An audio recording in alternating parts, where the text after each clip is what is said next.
Kami atas nama warga Kebunggeran mengucap terima kasih kepada Pak Wali, luar biasa dengan perangkatnya, dengan cepat langsung datang ke lokasi ke TKP. Alhamdulillah api tidak berkembang, bisa dilokalisir. Kemudian sekarang sudah pendinginan, insya Allah, karena tempat kita tempat padat nih Pak Wali. Pada petugas pemadam kebakaran dipimpin langsung oleh Pak Wali. Luar biasa, pokoknya kerja bagus, kerja buruk pasti datang terus beliau. Muncul kematian, pesta, aduh. Ini luar biasa. Sampai apa? Bupati Benteng pun risiko.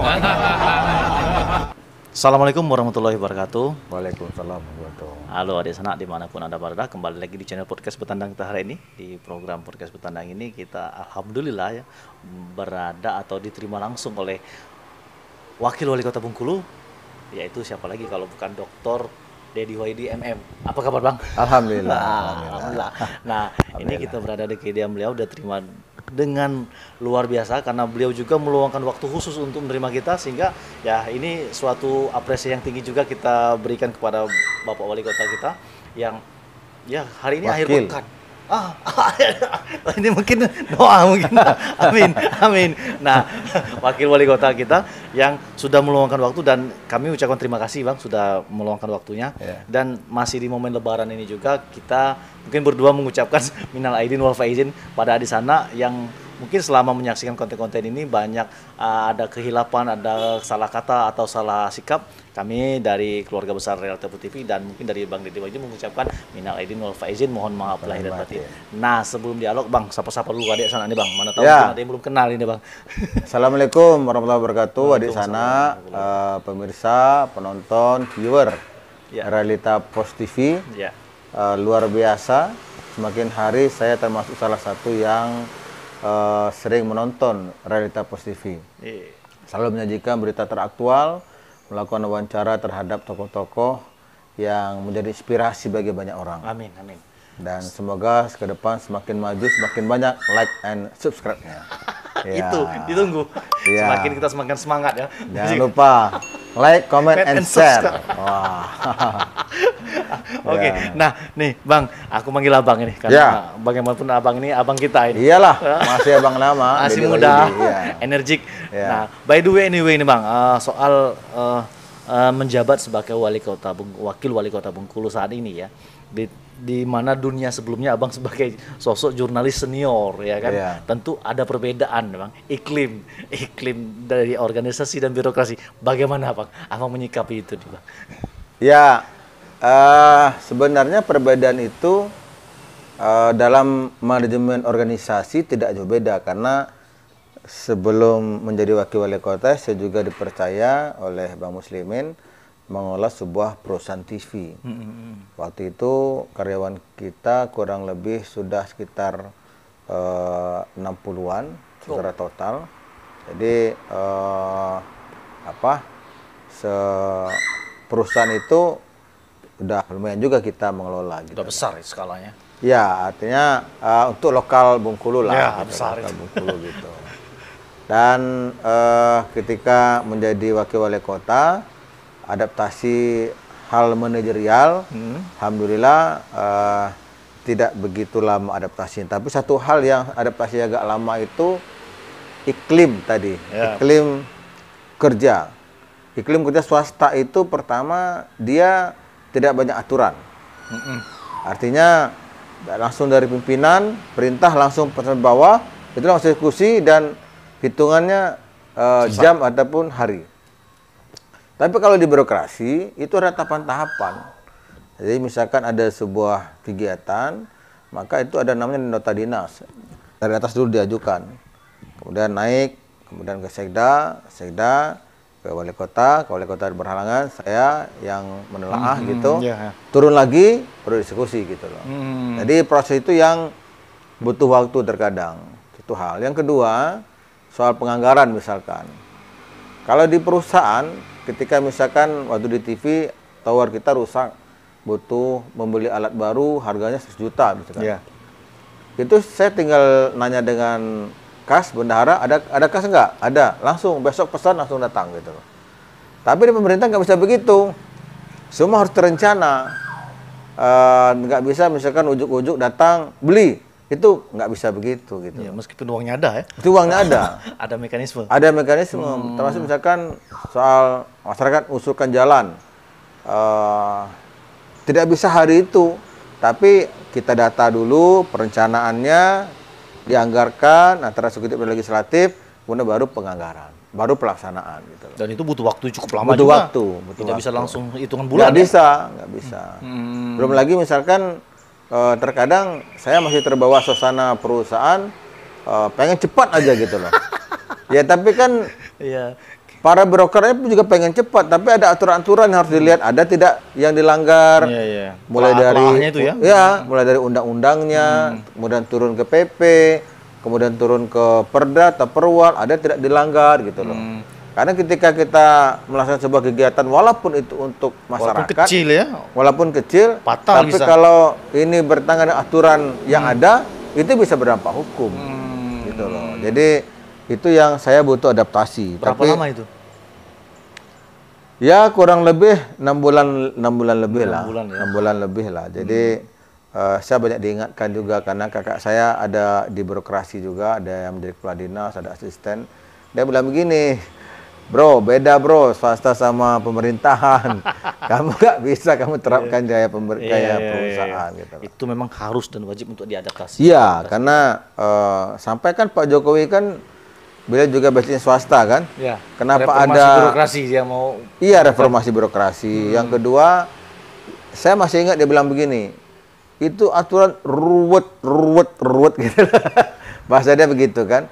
Makanya kemarin ada pengesahan Undang-Undang Cipta Kerja itu kan kurang lebih kenapa dinamakan Omnibus Law. Jadi satu aturan itu dalam sebuah wadah yang besar, satu aturan sehingga terakomodir semua kebutuhan di sana gitu loh.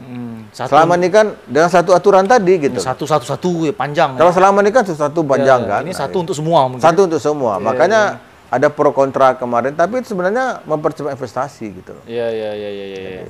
Nah, artinya kan balik lagi dengan tadi dengan basic Abang sebagai jurnalis yang mungkin itu hikmah ya, sebagai jurnalis ternyata mampu juga dan bisa menjadi orang besar, dan sudah dibuktikan dengan banyak tokoh-tokoh besar itu yang berasal dari kalangan jurnalis. Banyak. Terakhir ada Menteri BUMN Dahlan Iskan, Bupati banyak. Banyak ya kan? Wali Kota Balikpapan, Bang Rizal itu mantan Pimret Katil Pos. Ketua DPD RI ya, siapa? Ketua DPR sekarang, Bang Sud itu juga dari wartawan. Jadi bagi ada salah sebagai informasi bahwa Bang Deddy Wahidi mungkin tidak salah mengimbau kepada orang tua bahwa kalau mau anaknya jadi jurnalis, jangan ragu. Jadi jurnalis itu bisa jadi orang hebat. Itu deh. Jadi amin. dorong terus sejauh mana dia melangkah. Karena dengan dia ikhtiar, dengan dia punya semangat, ya pikir dorong terus sebagai orang tua. Dengan satu syarat, jurnalis yang profesional. Jurnalis yang profesional dan idealis ya. Iya, profesional, punya idealisme, punya integritas, dan mudah beradaptasi dan punya jaringan. Nah itu. Saya sampai terjun ke politik ini karena pergaulan ya. Karena hubungan baik dengan banyak orang gitu loh. Apalagi dalam kalangan jurnalis kan bersinggungan dengan orang-orang hebat Bang ya. Iya. Nah, itulah mempermudah kita membangun komunikasi. Karena bukan masalah materi ya. Betul. Jadi ini investasi yang luar biasa itu jaringan. Jaringan, networking. Kalau ini materi itu berapa lah, mungkin tidak bisa diukur Bang ya. Betul. Tapi kalau jaringan itu mungkin luar biasa dahsyatnya. Makanya kalau ada orang tua bilang, kalau kita punya banyak kawan, insya Allah rezeki kita akan terbuka luas. Rezeki itu bukan hanya bentuk materi, tapi rezeki jabatan, rezeki kesempatan bertemu orang-orang hebat, itu juga rezeki. Artinya tangan-tangan Tuhan itu memberikan bantuan itu banyak cara. Banyak cara. Lewat dengan siapapun ya. Betul. Artinya tidak hanya langsung dengan orang-orang itu aja. Mungkin dari orang yang tidak kita sangka-sangka tadi justru bisa membantu. Atau mungkin dengan dari musuh kita tadi mungkin bisa memberikan bantuan. Tidak menutup kemungkinan Bang ya. Dan begini Dinda, ini banyak orang menilai jurnalis atau wartawan itu selalu mencari salah. Nah ini banyak nih Bang, salah sudah ke interpretasi atau stigma miring itu Bang. Itu sebenarnya begini, manakala wartawan menulis dengan itikat buruk, itu pasti akan buruk aja hasilnya. Tapi kalau dia etiket dia baik, ada keberimbangan di sana, ada konfirmasi di sana, itu seolah juga orang yang dikritik itu udah siap gitu loh. Jadi, wah, tadi aku diwawancara sama Damar, dia penasaran apa yang kira beritakan Damar. Tapi aku diinformasi, artinya apa? Dia punya hak untuk berbicara. Ya.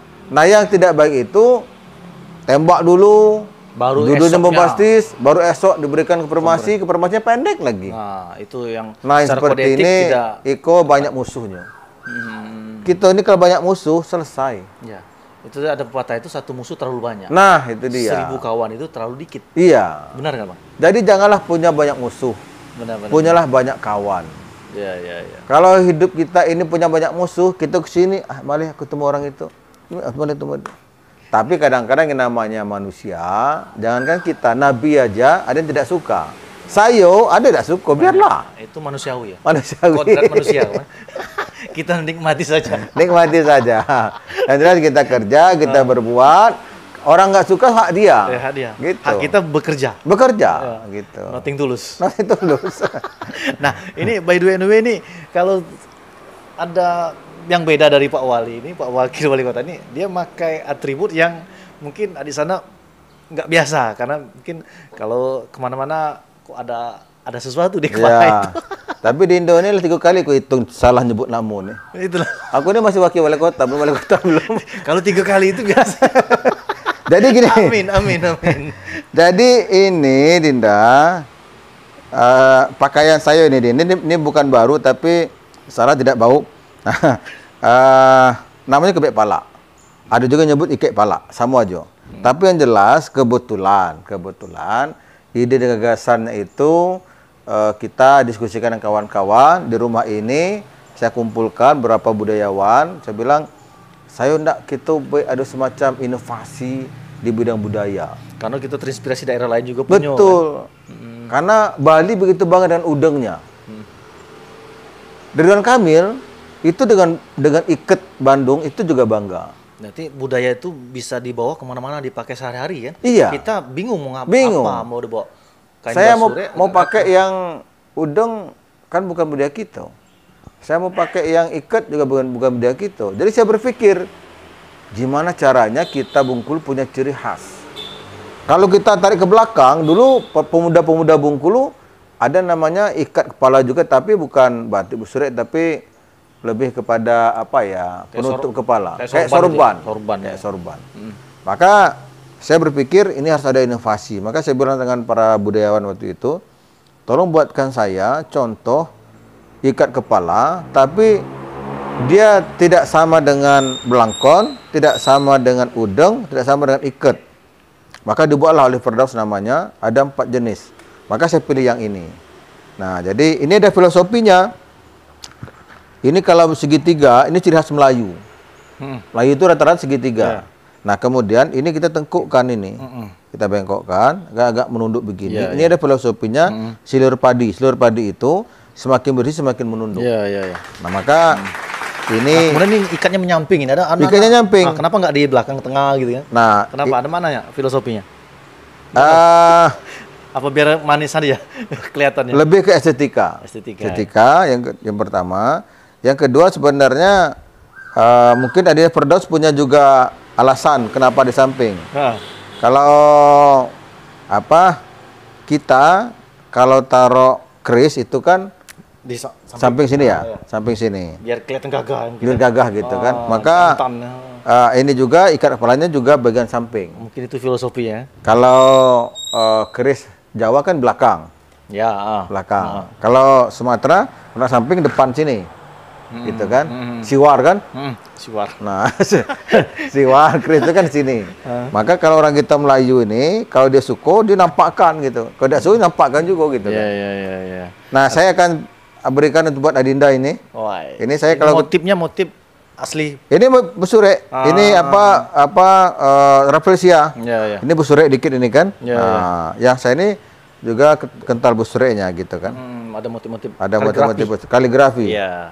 Dan Siap. kalau pakai ini menambah kegantengan. Nambah kepercayaan diri. Percaya diri. Jadi Kalau umur saya sekarang 47, pakai Jadi, ini 37. 37 sisa. Nah, ini coba Dinda. Dinda berapa umur sekarang? Alhamdulillah 37. 37 ya. Nah, dengan pakai ini jadi 27. 27. Bismillah. Wah, subhanallah. Ini luar biasa desa. Ini pakaian pribadi Bang Wakil Wali Kota yang mudah-mudahan nelor ke kita. Amin, amin, amin, amin. Jejak karirnya itu. Amin, amin ya rabbal alamin. Nah, keren kan coba tuh. Keren tuh. Keren, Bang. Keren ya di sana. Nah, ini Bang, kalau bagi Anda yang pengen beli ini ada udah memproduksi belum nih, Bang? Udah. Di mana ini, Bang? Apa Biar kita promosi. sama Bang Firdaus? Ya. Dia tinggal di Penurunan. Ada butik? Tidak, dia masih UMKM ya. Oh. Tapi kemarin saya sudah minta sama Ati Opet untuk juga diproduksi juga. Skala besar. Skala besar, salah. Itu kemarin. Ini nanti gimana? Apa satu gerai dipasarkan atau nanti di stok-stok ke tempat sentra kuliner? Ya, di tempat-tempat menjual merchandise ataupun kerajinan Bengkulu nanti ini akan dipasarkan. Gitu. Ini udah dipatenkan belum ini, Bang? Kalau bicara kebek pala ini? Ada rencana misalnya? Sama halnya dengan Camkoha. Camkoha itu dulu orang bilang apa nggak dipatenkan atas nama RBTV kah atau atas nama saya gitu kan? Yeah. Saya bilang nggak perlu lah. Orang mau pakai aja saya udah senang gitu loh. Jadi dari tidak ada menjadi ada. Apakah namanya orang bilang kebek, ada juga mau ike, terserah. Yang pasti dulu kita tiada ini, sekarang sudah ada khasanah budaya baru gitu. Iya. Ini bentuk inovasi. Inovasi. Jadi soal nama itu tidak penting. Yang penting sekarang sudah ada khasanah baru di Bengkulu punya kebek pala atau ike pala. Tapi memang perlu tidak untuk dia patenkan ya sebagai salah satu karya mahakarya budaya Kota Bengkulu. Oh gitu ya. Iya, ya. penting nih Bang. Ya, nanti kalau diklaim daerah Malaysia sana kan, awak tak ada kan. Boleh ya, kalau misalkan untuk daerah boleh, enggak apa-apa. Nanti saya juga ini ide baru ini. Nanti saya bilang sama Kadis Pariwisatanya. Nanti diklaim orang ini. Padahal ini mahakarya yang cukup luar biasa dari putra Bengkulu kan. Iya kan? Karena luar biasa ini, mungkin bisa mikir. Ini tidak ada samanya Dinda. Ada orang bilang mirip Bali. Enggak, coba lihat. Bandingkan. Beda Bang, aku ada Bali. Aku ada, memang Bali itu ada kayak kipas dia. Iya, beda. Ini enggak, beda. Iya. Mungkin posisinya aja mungkin agak sama. Iya. Tapi dari sisi karakteristik beda. Aku ada udang di rumah di Bali itu. Iya. Beda. Ini khas Melayu. Iya. Apalagi dikombin dengan motif-motif kaligrafi. Iya, gitu. Khas Bengkulu. Nggak ada duanya, hanya ada di Kota Bengkulu. Nah, ini jadi di sana ini akan siap dipatenkan, ini menjadi hak karya masyarakat Bengkulu, Kota Bengkulu, sehingga menjadi cenderamata setiap tamu-tamu besar. Betul. Dan anak-anak muda, anak-anak milenial bisa pakai ini kan? Banyak. Itu kelompok Ida Marta, Ben dan IO pakai. Bahkan Pasya Ungu kemarin pakai. Pasya Ungu pakai gitu kan. Aku lihat itu kemarin. Iya. Keren dia. Jevi juga kemarin minta Jevi ada komunitas dia minta pakai, kemarin sudah kita kasihkan. Nah, ini coming soon ini nanti ada sana, kalau bagi pengen beli ini nanti boleh ini masukkan juga untuk dijual di tempat-tempat pusat-pusat wisata, sport center, dikasih gerai-gerai itu boleh itu Bang. Boleh. Sehingga masyarakat pengunjung itu bisa tahu, ada kebek pala. Iya. Jangan topi-topi pantai aja dipajang. Kebek pala ini ada pantunnya Rindo. Itu. Petang-petang duduk di tapak. Masya Allah. Duduk di tapak sambil makan opak. Asik. Sengaja kami makan kebek pala. Asik. Mangko nampak gagah kayak belaga. Nah, Oke. Nah, terima kasih ini kebek palanya Bang. Semoga ide-ide ini, warisan Abang ini bisa diwariskan anak cucu kita nanti. Amin. Mungkin sekarang tidak berharga, tapi 10 tahun, 20 tahun menjadi sejarah. Betul. Ini sejarah dari karya Bang Dedi Wahyudi. So, next kita lari ke ini Bang, topik 24 jam waktu Abang untuk menyita waktu, menghabiskan waktu di tengah masyarakat yang baik suka duka. Bahkan kemarin Pak mantan Kapolda juga membuat testimoni yang mungkin tidak ada rekayasa. Di video awal nanti kita tayangkan juga bahwa beliau mengakui bahwa suka duka Pak Wali ini hadir. Nah, ini kan sementara keluarga juga butuh waktu, butuh kehadiran. Gimana ini manage ini Pak? Memang ini soal pilihan ya. Pilihan membagi waktu antara keluarga dan tugas. Tapi saya bersyukur punya keluarga, anak istri. Awal-awalnya anak yang Protes, saya banyak ngeluh. ya agak dalam kata orang Bengkulu nih. Papa kini sibuk nian katanya. Jadi saya, waduh ya Allah. Tapi saya kasih pengertian. Nah, Papa kan bisa dipantau kegiatan Papa. Iya. Hari ini Papa di mana, malam ini di mana kan tahu. Ya, Bukan hura-hura. bukan hura-hura Iya. gitu loh. Saya bayangkan juga bandingkan kan ada juga kawan bapak kawan muda yang tua itu kan. Misalkan dia tinggal di luar kota, ketemu cuma seminggu sekali. Bapak kan walau Bapak balik tengah malam tapi kan Bapak Ketemu tiap hari. Iya, iya. Oh, dia bisa ngerti gitu. Oh. Alhamdulillah. Nah, soal waktu bersama masyarakat pernah ngomong begini. Pak Wali, tolong pertahankan seperti ini. Kami masyarakat nih tidak banyak minta. Yang kami minta itu pemimpin tuh hadir waktu kami nangis, kayak waktu kami ketawa. Saya terdiam. Oh iya. Waktu dia nangis itu ketika dia dapat musibah. Musibah itu bisa musibah meninggal dunia, musibah kebakaran, musibah banjir, musibah tenggelam. Maka ketika setiap musibah apapun itu, ada yang meninggal dunia, banjir, kemudian ada kebakaran, saya mengusahakan betul ketika saya ada di Bengkulu, saya pastikan saya ada di tempat. Tapi kalau misalnya saya lagi luar kota, Delegasikan. ya saya minta Pak Saida ataupun Kadis yang turun. Dan ini juga, alhamdulillah, Pak Wali selalu menyampaikan, Dindo, perbanyak waktu ke masyarakat, turun ke masyarakat. Saya ketika diberi ruang seperti ini, ya alhamdulillah saya lakukan betul secara maksimal. Tapi awal-awal tuh sempat galau tidak? Awal-awal. Karena dengan harus yang tadinya hadir di acara birokrasi resmi, kemudian di luar waktu itu kita harus bermasyarakat lagi dengan segudang kegiatan.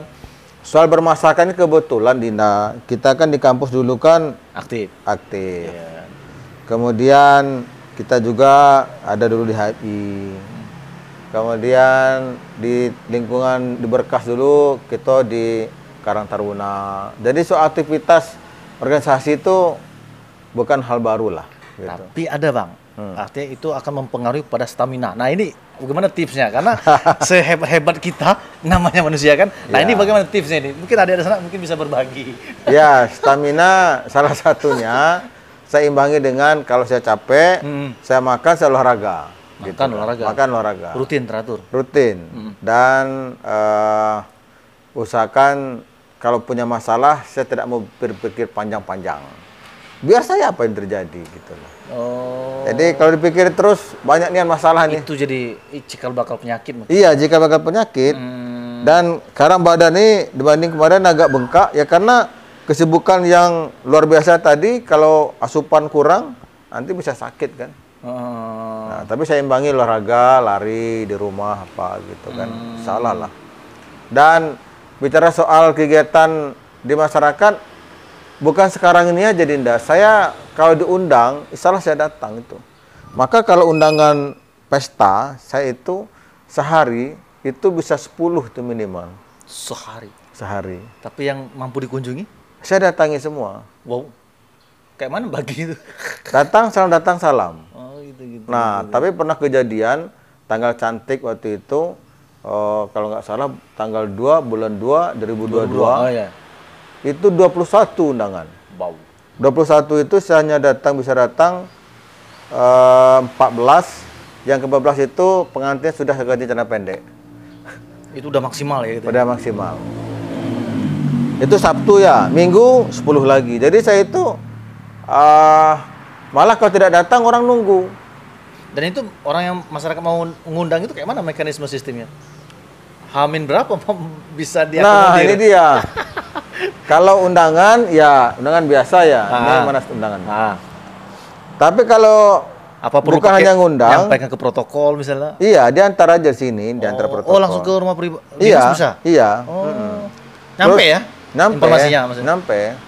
Terus yang kedua, sekarang ini, bukan sekarang ya, sudah 2 tahun terakhir lah, saya tuh juga di booking oleh warga di booking kan, Pak minjam mobil dinas untuk antar pengantin. Oh ya silakan. Minjam wawadi juga gitu. Maksudnya untuk saksi nikah. Sepaket. Kayak tadi saya 2 kali jadi saksi nikah. Satu tadi di Poltekkes, siang tadi di Solebar. Kemudian ngadiri sambutan di Padang Pasir Putih, kemudian di PDK, terakhir tadi di Timur Indah. Itu hari keberapa Lebaran kan? Nah biasanya besok minggu depan itu lebih banyak lagi. Wow. Jadi booking untuk jadi saksi nikah itu Dinda, nanti boleh tanya lah kalau lebay polo. Tanya dengan ajudan. Itu harus 2 bulan sebelum. 2 bulan sebelum? Iya. Wah, itu ada sana. 2 bulan sebelum acara. Jadi prepare lah dari sekarang. Ya. Ada acara. Artinya kalau misalkan seminggu sebelum, tolong saksi nikah atau tolong sambutan. Kadang-kadang orang pikir susah, bukan susah. Orang lah. Ini bulan Mei ya. Bulan Juni itu Dinda tuh sudah ada itu. Sudah ada yang booking. Jangan sampai akhir tahun. Terus berlanjut berputar.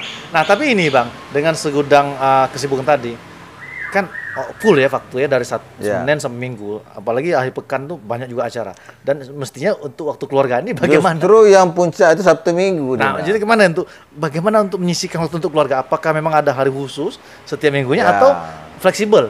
Saya memang ada namanya quality time ya. Jadi quality time. Ya, quality time itu misalkan tidak harus hari Minggu atau hari apa. Saya misalkan saya luangkan waktu untuk anak istri, misalkan saya nyepir sendiri, saya bawa sendiri mobil, anak keliling kami kadang mana, terus makan misalkan saya ajak makan gitu. Nggak perlu pakai ajudan ya? Nggak. Oh. Ya. Tapi itu berarti fleksibel ya? Situasional. Ya, situasional penting. Misalkan dia habis belajar gitu kan, malam-malam kebetulan keluar, takziah tidak ada. Kalaupun ada takziah, saya bilang sama ajudan, malam kita kosongkan, saya mau ajak adik mau makan gitu. Gitu. Jadi simpel sebenarnya. Kalau ada anak-anak pun kadang-kadang nonton, ke film bagus nonton gitu. Dan saya bawa sendiri. Jadi memang manajerial atau memanage waktu itu tidak perlu yang khusus sebenarnya. Artinya sesuai situasi saja dengan kondisi yang kebiasaan yang kita lakukan sehari-hari ya. Bang, closing statement ini Bang, di penutup edisi podcast bertanda kita bagi adik sana, mungkin yang ya tadi orang tua yang pengen jurnalis untuk jadi anaknya pejabat, kemudian ketika para pejabat yang saat ini untuk bagaimana bisa tetap on di tengah padatnya waktu. Wah, ini tips-tipsnya bisa dikasih Bang di closing statement kita nih. Karena saya adalah wartawan jurnalis. Ya. Saya berpesan kepada teman-teman wartawan, profesi kita ini sungguh mulia. Profesi yang sangat terhormat di mata masyarakat manakala kita profesional. Ya. Manakala kita menulis dengan itikat baik, tidak itikat buruk. Yang kedua, profesi jurnalis ini kelebihannya adalah kita punya banyak teman dan relasi. Benar. Jadi setiap kita wawancara itu sudah satu teman kita. Investasi ya? Investasi. Dan kalaupun ada prestasi yang bersangkutan, jangan sungkan-sungkan untuk memberikan apresiasi dan pujian. Benar. Tapi manakala dia punya kekeliruan, kekhilafan, kesalahan, luruskan. Juga perlu kita kasih kritik tapi yang membangun. Ada keberimbangan di sana. Benar. Orang saya tidak anti kritik, asalkan ada berimbang. Tapi kalau misalkan hanya sisi kesalahan saja, rasanya kurang pas gitu loh. Maka teman-teman punya media online sendiri ataupun seperti Realta Pos, cobalah mengangkat yang menjadi inspirasi bagi banyak orang. Misal hari ini wawancara saya, mungkin ada orang tua sebagian masih ragu anak soal profesi jurnalis, boleh tonton TV ini, boleh tonton program ini, bahwa saya juga berangkat dari nol. Saya berangkat dari wartawan biasa. Tetapi saya betul-betul menekuni profesi ini menjadi profesi yang menurut saya sungguh mulia dan terhormat. Manakala tadi kita profesional. Apalagi mungkin orang beragampang kan tradisi untuk masuk dalam dunia pemerintahan untuk menjadi seorang pejabat itu harus orang politisi Bang ya, harus orang yang mungkin berduit, tapi ternyata kan tidak. Dengan kita berproses jurnalis ini dengan memperbanyak jaringan, itu mungkin terbantahkan secara tidak langsung. Iya, kan begini juga. Oke, misalkan menjadi politisi itu harus orang politisi. Orang politisi itu pun nggak ada sekolahnya sekolah politik. Ya. Jadi misalkan dia menjadi seorang politisi, mungkin begitu tamat, dia menjadi pengusaha dulu, mungkin jadi politik. Atau dia basic dia birokrasi masuk politik. Artinya kita wartawan masuk politik kan juga sangat bisa. Bahkan kita punya banyak kelebihan. Kenapa? Kita sudah pengalaman bagaimana menyelesaikan sebuah masalah. Kita mengulas dengan berita-berita politik ya, Bang. Dengan berita-berita yang terbiasa kita mengupas sebuah masalah, mengurai masalah itu dengan teori menulis saja. Kan 5W1H teori menulis. Ya. Masalahnya apa?